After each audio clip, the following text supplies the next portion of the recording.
বাংলাদেশের সবচেয়ে বড় 10টি শহর। 10 রংপুর 68 বর্গ কিলোমিটার, জনসংখ্যা 7,08,570 জন। 9 নারায়ণগঞ্জ 72.43 বর্গ কিলোমিটার, জনসংখ্যা 9,67,950 জন।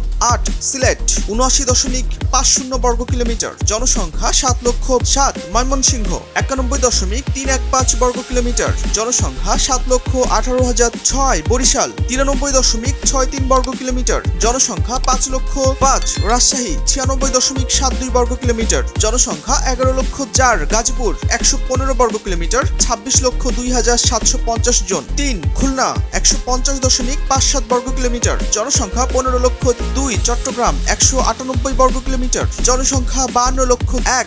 ঢাকা 360 বর্গ কিলোমিটার। জাতিসংঘের 2023 সালের প্রতিবেদন অনুযায়ী ঢাকা শহরের জনসংখ্যা প্রায় 3,66,00,000, যা এটিকে বিশ্বের দ্বিতীয় বসবাস অযোগ্য জনবহুল শহর হিসেবে স্থান দিয়েছে।